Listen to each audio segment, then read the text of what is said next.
අයිබුවන් සුබ දවසක් සුබ දාසනක් අයිබුවන් රජයේ දැහැමින් ලොවැඩ වෙන වාසනාවන්ත දවසක් වේවා කියලා හැමෝටම හදවතින් යුතුව ප්‍රාර්ථනා කරනවා. අද දවස ඔබට ඔබගේ ජීවිතයේ වටිනාම දවස සුන්දරම දවස වෙන්නේ කියලා අපි ප්‍රාර්ථනා කරන්නේ. නමුත් අපිට සුන්දර වටපිටාවක් තියනවාද කියලා හිතනවා නේද? අපි අද පළවෙනි වතාවට අපි මේ අද අපි රැකියාවට වාර්තා කරන්නේත් අද බස් රථේ පොදු ප්‍රවාහනේ තමයි අපි අද රැකියාවට වාර්තා කරන්නේත්. නමුත් ප්‍රශ්නේ තියෙන්නේ පොදු ප්‍රවාහනේත් අද ඉතාමත් අඩුවෙන් ක්‍රියාත්මක වෙන්නේ.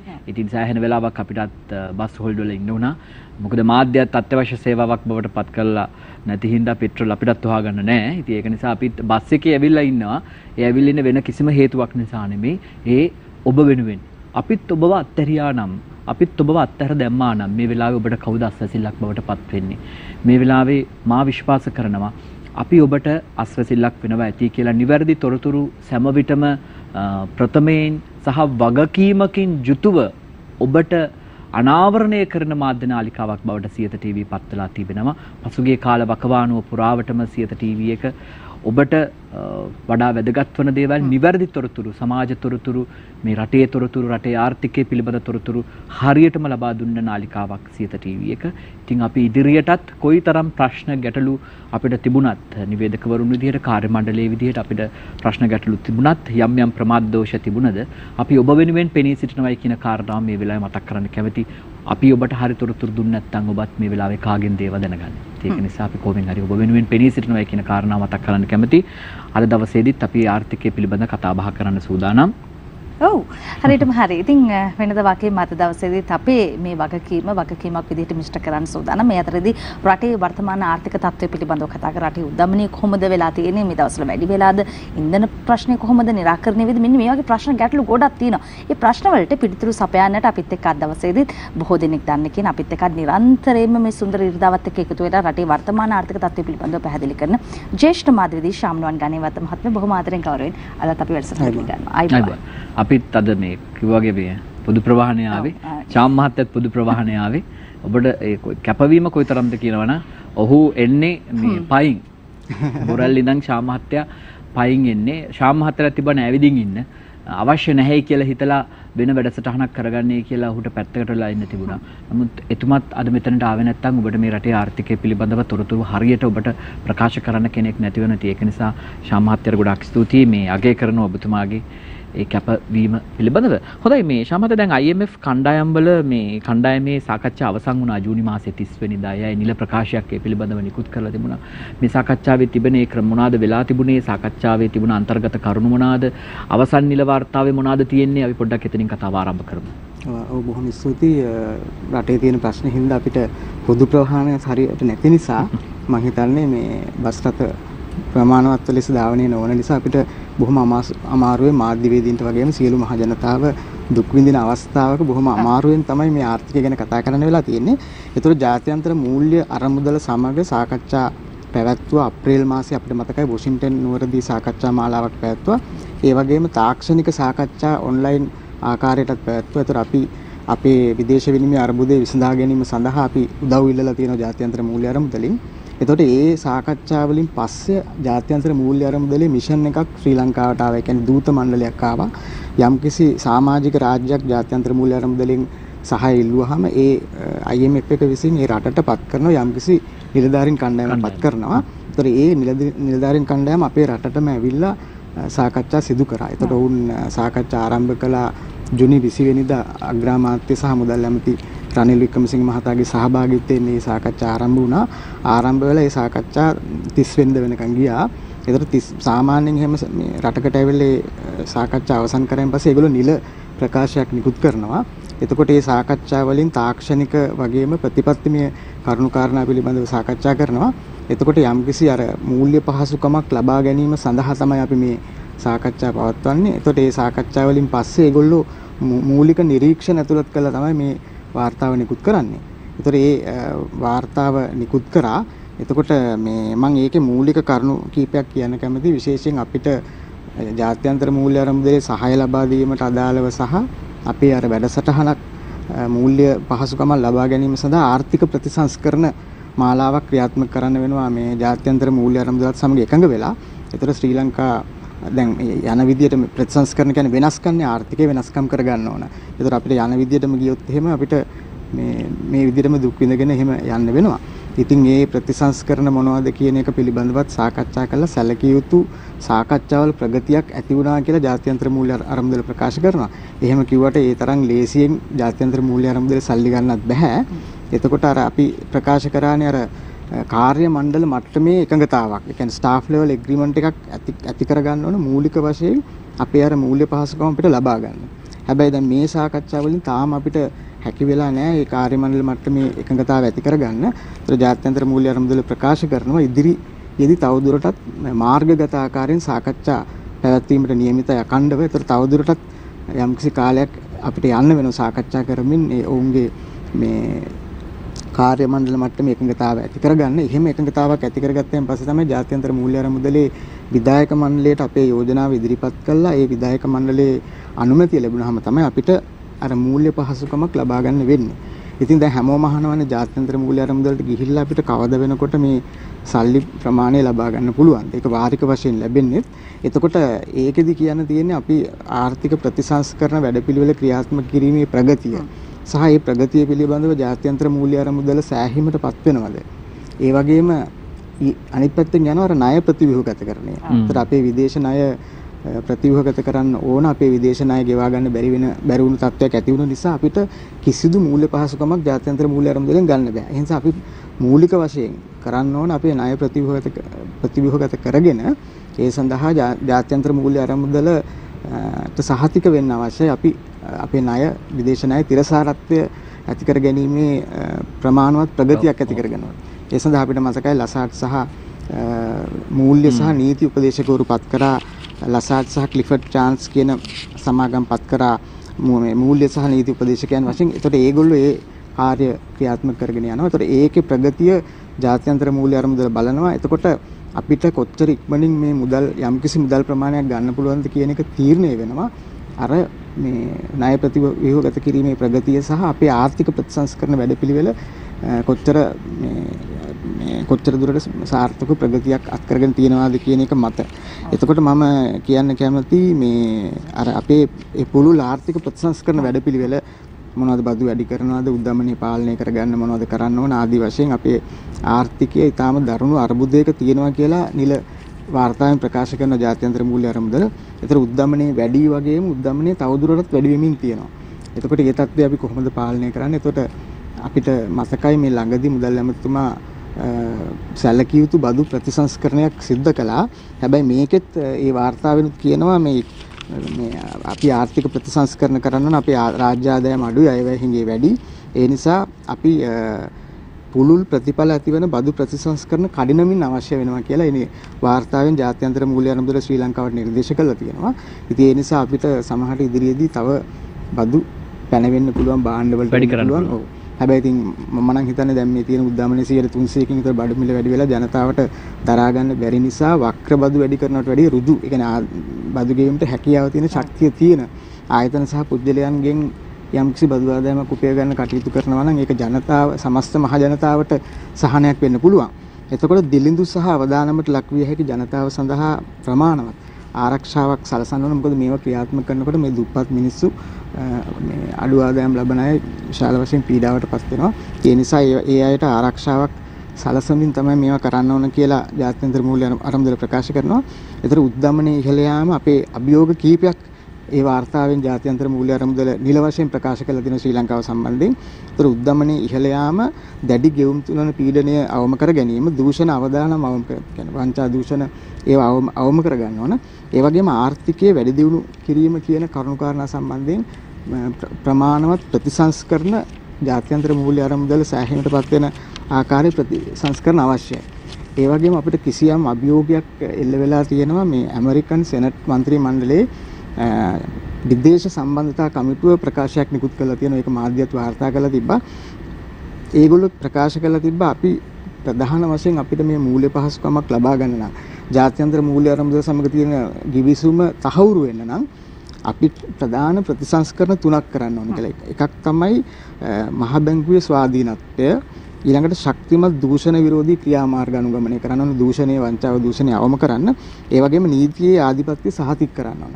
එතකොට අපි දන්නවා IMF එකේ විධායක මණ්ඩලයේ ප්‍රධාන බලයක් තියෙනවා ඇමරිකාවට. ඒතර ඇමරිකාවට තියෙන නිසා ඒකේ යම්කිසි දේශපාලනයක් තියෙනවා. ඒතර ඇමරිකාවේ යම්කිසි බලපෑමක් එල්ල වෙන්න පුළුවන් අපිට මේ ප්‍රතිසංස්කරණ හරියට සිද්ධ කරේ නැතොත් අපිට මේ අර මූල්‍ය පහසුකම් ලබා ගැනීම ප්‍රමාද වෙන්න පුළුවන්. ඒකට අපි දන්නවනේ දැන් තෙල් ටිකක් නේ අපි මේ බස් තියම පයින් යන්නේ දැන් නේද? මේ රජය අපිට පයින් යන වගේම පාපැදින් යනත් එතකොට මේ ඒ ජාත්‍යන්තර මූල්‍ය අරමුදලේ සහාය ප්‍රමාද වෙනවා වගේම අපිට එදිනෙදා අවශ්‍ය ආනයන කරගන්න සල්ලි නැති තත්ත්වයක් ඇති වෙන්න පුළුවන්. අර විශ්වාසය කියන එක බිඳලා යන්න පුළුවන් නේද? ඉන්දියාව, චීනය, ජපානය වගේ රටවල් කෙරෙහි තියෙන මගේ දැන විශ්වාසය බිඳලා යන්න පුළුවන්. ඔය කියන කාරණා පිළිබඳව අපි සැලකිල්ලක් දක්වන්නේ නැති වුණා. ඒතර ඇමරිකන් මේ විදේශ සම්බන්ධතා කමිටුව කියලා තියෙන විශේෂයෙන් ලංකාවේ මෙන්න මේ ප්‍රතිසංස්කරණ තුන මම කලින් කියපු මහා බැංකු ස්වාධීනත්වය, දූෂණ අවම කර ගැනීම සහ නීති ආධිපත්‍ය සහතික කිරීම කියන එකට මේ ප්‍රබල ප්‍රතිසංස්කරණ සිදු කරන්න ඕන ශ්‍රී ලංකාව. එහෙම නොකරොත් එහෙම අපිට අපි අහිතකර ආර්ථික කළමනාකරණ දැඩි විපාක වලට ශ්‍රී ලංකාවට මුහුණ දෙන්න වෙයි. ඒ වගේම පාලනය කරන්න බැරි තරම් ණය වලට ගොදුරු වීමට ශ්‍රී ලංකාව ඉඩ තියෙනවා. ඒක මොකද අරහෙම ප්‍රමාද වෙනකොට අපි කොහෙන් හරි ණය ගන්න බලනවා. සමහරට ඒවට කොන්දේසි අපිට මොනවද දෙන්න වේද, මොනවද රටේ මොනවද විකුණන්න වේද, මොනවද පෞද්ගලීකරණය කරන්න වේද, කොහෙන් හරි අපි සල්ලි හොයාගන්න වෙනවා ආනයන කරගන්න. ඉතින් ඒ නිසා ඒ විශාල අවදානමත් ඇති වෙලා තියෙනවා. ඊට අමතරව මම කියන්න කැමතියි හැමිල්ටන් රිසර්ව් බැංකුව අපිට නඩු පවරලා තියෙනවා අපි ණය පැහැර හැරීම සම්බන්ධයෙන්. ඒතකොට ඒගොල්ලෝ ජුලි 25 කල්පිරුණු බැඳුම් කරයෙන් 125ක අයිතියක් තියෙනවා ඒගොල්ලන්ට. ඒගොල්ලෝ ඇමරිකාවේ නිව්යෝක් වල නඩු දාලා තියෙනවා. ඒතකොට ඒ තුලිනුත් අපේ අර මේ විදේශ ණය ප්‍රතිගත කිරීමේ ක්‍රියාවලිය ප්‍රමාද වෙන්න පුළුවන්. එහෙම ප්‍රමාද වුණොත් එහෙම අපිට ජාත්‍යන්තර මූල්‍ය අරමුදලෙන් අර මූල්‍ය පහසුකමක් ගැනීමට තියෙන අපිට ගන්න බැහැ කියන එක නෙමෙයි කියන්නේ. ඒක ප්‍රමාද වෙන්න පුළුවන්, ඒක දුෂ්කර වෙන්න පුළුවන්. ඉතින් ඒ හැම තත්ත්වයක්ම ශ්‍රී ලංකාව සම්බන්ධයෙන් තියෙනවා. අර හිතන තරම් පහසුවෙන් මේ අපිට සල්ලි ගන්නත් බෑ. ඒ වගේ මේක එක විකල්පයක් විතරයි ජාත්‍යන්තර මූල්‍ය අරමුදලට යන්නේ. අපි නිතරම කියලා තියෙනවා අපේ ආර්ථිකය අපිමයි හදා ගන්න ඕන, ගොඩ දා ගන්න ඕන. ඒකේ කරන්න කරුණාකාරණා විකල්ප රාශියක් අතර එකක් තමයි ජාත්‍යන්තර මූල්‍ය අරමුදලට යන්නේ. ඒක මොකද එහෙම ගියොත් තමයි අර ලෝකයේ අනිත් තැන් වලින් අපිට මේ යම්කිසි විශ්වාසයක් ඇතුව යම්කිසි උදව්වක් ගන්න පුළුවන් වෙන්නේ ජාත්‍යන්තර වශයෙන්. ඒ නිසා සාමාන්‍යයෙන් IMF එකට යෑම අත්‍යවශ්‍ය පියවරක් කියලා සලකනවා. හැබැයි ඒකෙන් අපේ ප්‍රශ්නේ ඒකෙන් ලැබෙන සල්ලි වලින්ම විසඳ ගන්න බෑ. අපි සංචාරක ව්‍යාපාරය හදා ගන්න ඕනේ, හැම අපනයන වැඩි කර ගන්න ඕනේ. ඒ ඔක්කොම කරලා අපි අපේ ආර්ථිකය ගොඩ දා ගැනීමේ කාර්යයන් අපිම සිද්ධ කරගන්න වෙනවා. හරි. ඉතින් මේ විදිහට IMF සම්බන්ධයෙන් අපි දැනුවත් වුණා. ඉන්න අනතුරු අපි සූදානම් වෙලා ඉන්න දැන් මේ ඉන්ධන පොලිම තවමත් හරිම දිගු පොලිමක් බවට පත් වෙලා තියෙනවා. මේකේ තියෙන ප්‍රශ්නකාරී ගැටලුකාරී තැන් තමයි දැන් මේවා කළු කඩ මුදලට තමයි විකිනෙන්නේ. විශේෂයෙන් මේ හවාලා උණ්ඩියල් මදිවට ඒවා දැන් අඩු වෙනකොට ඉන්ධන කළු කඩ මුදලට විකිනෙන එක සම්බන්ධයෙන් කොහොමද විදේශ විනිමය කළු කඩයක් ගැනත් කතා කරා. කියන්නේ පිටරට ඉන්න මිනිස්සු ඔක්කොම අපි දීර්ඝ කාලයක් 203 රුපියල තියාගෙන ඉඳලා විදේශගත ශ්‍රමිකයන් අපේ සල්ලි ටික එව්වා හවාලා සහ උණ්ඩියල් ක්‍රමයට. ඒගොල්ලන්ට වැඩි මුදලක් ලැබෙන නිසා. දැන් ඒ වගේ මේ ඉන්ධන සම්බන්ධයෙන්ුත් ඉන්ධන බෙදා හැරීමේ නිසි ක්‍රමවේදයක් රජය ක්‍රියාත්මක නොකළ නිසා මේ මෙච්චර කාලයක් ඒ නිසා ඉන්ධන විශාල වශයෙන් ඉන්ධන බෙදා හැරීම අවභාවිත වෙලා කළු කඩේට ඉන්ධන ගිහිල්ලා තියෙනවා. දැන් මිනිස්සුන්ට කළු කඩෙන් ඉන්ධන ගන්න සිද්ධ වෙලා තියෙනවා. ඉතින් සල්ලි තියනට ගන්න පුළුවන්. දැන් මට මුලින්ම ආරංචි වුණා, දැන් ඔබලටත් මහ ජනතාවක් දන්නවා ඇති මේවයි මිල ගණන් කීයද කියලා. මුලින්ම ආරංචි වුණා රුපියල් 800ට පෙට්‍රල් ලීටරේ යනවා කියලා. ඊට පස්සේ 1000යි කියලා ආරංචි වුණා. ඊට පස්සේ 1200යි කියලා ආරංචි වුණා. ඊයේ මට මහ බැංකුවේ මේ නියෝජ්‍ය හිටපු නියෝජ්‍ය අධිපතිවරයෙක් එක්ක කතා කරනකොට හුප්ප තමුත්තේ ගමෙන් එයාට කිව්වලු පෙට්‍රල් 1000යි. කොළඹ 2000ටත් නැහැ කියලා තමයි කියන්නේ. 1000ට කිව්වහම ගෙදරටම ගෙනල්ලා දෙනවා. ඒ කියන්නේ ලීටර් ගාන කොච්චරද අවශ්‍යයි කිව්වහම රුපියල් 1000 ගානේ ගෙදරටම ගෙනල්ලා දෙනවලු. දැන් කොළඹ නම් 1000ටත් හොයාගන්න නැහැ. මට විරුත් විශ්වවිද්‍යාලයේ මහාචාර්ය නලින් අබේසේකර මහතා ප්‍රකාශ කළා 2000ටත් කොළඹ ගන්න නැහැ කියලා. මේ තත්ත්වය ඇති කරේ කවුද? මම නම් කියන්නේ සම්පූර්ණ රජයේ මේ තත්ත්වය ඇති කරේ. රජය ඒ වගේම නිසි වැඩපිළිවෙලක් ක්‍රියාත්මක කරේ නැහැ. මේ ඇමතිතුමා අපි හිතුව බොහොම තරුණ ජවයක් තියෙන මේ කාර්යක්ෂම වැඩ කරන ඇමති කෙනෙක් කියලා. හැබැයි ඉතින් එතුමා මාධ්‍යයන් අදත් හැම ඉරිදම් මාධ්‍ය හමු තියෙනවා. දැන් අදත් මට පණිවිඩය ආවා මේ දවල් මාධ්‍ය හමුවක් තියෙනවා. ඉතින් මාධ්‍ය හමු තිය මේ ගිරවෙක් වගේ කියුවට වැඩක් නැහැ මේවට විසඳුම අවශ්‍යයි. ඒතර විසඳුමක් නැහැ. එතුමත් පිළිගන්නවා මේ අවභාවිත වෙලා විශාල වශයෙන් ඉන්ධන කළු කඩේට ගිහිල්ලා තියෙනවා කියලා. එතකොට අනිත් එක තමයි ආර්ථිකමය වශයෙන් මේ කළු කඩේ හානිය තමයි මේ සල්ලි තියෙන අය අරගෙන සමහරට තමන්ගේ අවශ්‍ය ගමනයි අනවශ්‍ය ගමන් ඕන දෙයක් යනවා වෙන්න පුළුවන්. හැබැයි ආර්ථික කටයුත්තක් කරන්න තියෙන කෙනෙකුට අපි හිතමු මේ පාම් බෙදෙන මිනිස්සයා වෙන්න පුළුවන්, පොලේ යන කෙනා වෙන්න පුළුවන්. එයා ජීවත් වෙන්නේ ඒකෙන්. දැන් රාජ්‍ය සේවකයෙක් ගත්තොත් සමහරට පඩිය හම්බ වෙනවා. දැන් මේ තෙල් ටික අරගෙන මේ සමහරට වැඩට ගියත් ප්‍රමාද වෙලා ගියත් හම්බ වෙනවා. නමුත් අරයට බිස්නස් එකක් කරන කෙනාට වෙළඳ අසුළු වෙළඳාමක් කරන කෙනාට සමහරට එයා ඉන්ධන ලීටරයක් දෙකක් ගන්න උත්සාහ කරන්නේ එයා ජීවත් වෙන්න. දරුවන්ට කන්න බොන්න දෙන්න එදිනෙදා ආදායම හොයාගන්න. ඉතින් මේ ආර්ථික කටයුතු කරන විශාල පිරිසකට ඉන්ධන මේ ෂෙඩ් එකෙන් ගැනීමේ අවස්ථාවක් නැහැ. කළු කඩේ මිල විශාල වශයෙන් ඉහළ ගිහිල්ලා හින්දා කළු කඩේ තියෙන අධික මිල ගණන් වලට එයාට මිලදී අරන් ඒ කටයුතු කරන්න බෑ. ඉතින් ඒ නිසා මේ අවභාවිතයට මම නම් කියන්නේ සම්පූර්ණ රජයේ වගේ කියන්න ඕන. මේ වගේ හිඟයක් තියෙන වෙලාවක ඉන්ධන රැස් කර ගැනීම මේ වගේ දේවල් වෙනවා සාමාන්‍යයෙන්. ඒකනේ විදේශගත ශ්‍රමිකයෝ හවාලා උණ්ඩියල් ක්‍රමයට සල්ලි එව්වේ ඒගොල්ලොන්ට මේ ඒ වාසිදායක තත්ත්වයේ තියෙන හින්දා. ඉතින් මේ විශාල කාලයක් මේ රජයත් විදුලි බල හා බලශක්ති අමාත්‍යාංශයත් මේ නිසි ක්‍රමවේදයක් ක්‍රියාත්මක කරන ඒ සම්බන්ධයෙන් ඊටාම වැදගත් ක්‍රියාත්මක කළ හැකි යෝජනා රාශියක් රජයට ඉදිරිපත් වෙලා තියෙනවා. ඇමතිතුමා පවා ප්‍රකාශ කරා වාහනේ අර ලියාපදිංචි අංකයේ අවසාන අංකය අනුව දිනවෙන් කළා කරන ක්‍රමවේදයක් ක්‍රියාත්මක කරනවා කියලා මුළු රටම ඒ ගැන අපේක්ෂාවෙන් හිටියා. අපිට හැමදාම පොලිමට යන්න අවශ්‍ය නැහැ. යම්කිසි අපිට වෙන් කරලා තියෙන දින දෙකේ ගිහිල්ලා ගහ ගන්න ප්‍රතර අනිත් වාහන ඔක්කොම එදාට පොලිම් වලට එන්නේ. නමුත් අද වෙනකන් කිසිම වැඩපිළිවෙලක් නැති නිසා ජනතාව අද රටම මහබංගට වැටලා තියෙනවා. මහ ජනතාව මහමගට වැටලා තියෙනවා. ආර්ථික කටයුතු සම්පූර්ණයෙන් අඩපණ වෙලා තියෙනවා. ඒ නිසා ආර්ථික ක්‍රියාකාරීත්වය අඩපණ වීම නිසා අපි විශාල වශයෙන් මේ අවුරුද්දේ ආර්ථික සංකෝචනයකට ඍණ ආර්ථික වර්ධනයකට යනවා කියලා අපි ඊසතිත් ප්‍රකාශ කළා.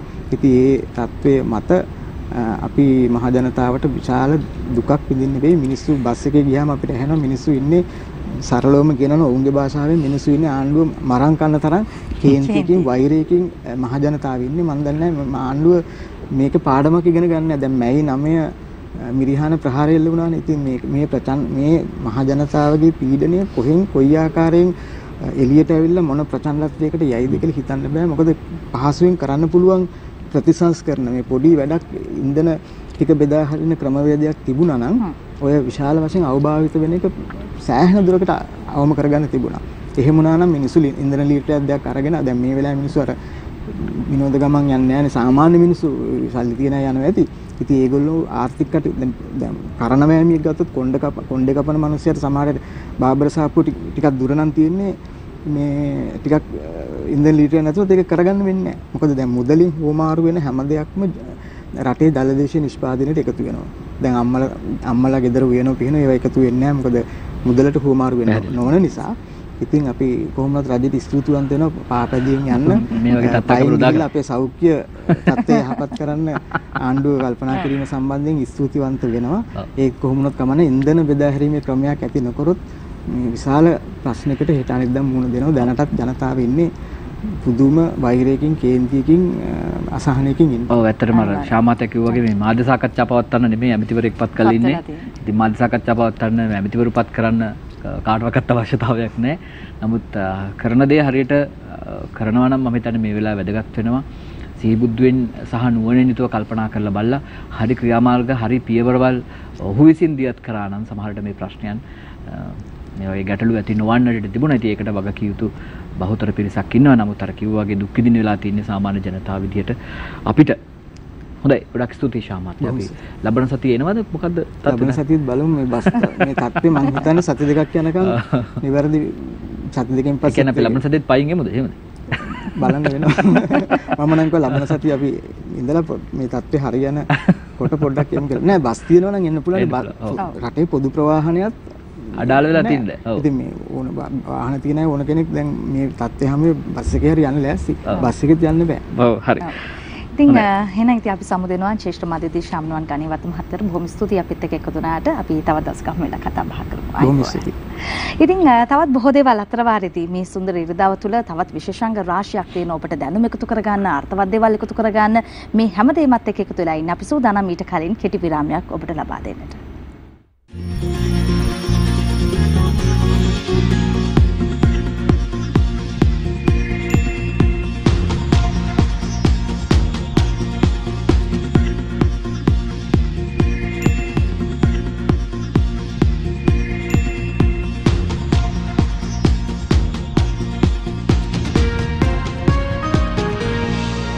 දිනපතා අලුත් වීඩියෝ සහ ප්‍රවෘත්ති නැරඹීමට ඉහත බටන් එක ක්ලික් කර සියත TV සබ්ස්ක්‍රයිබ් කරන්න.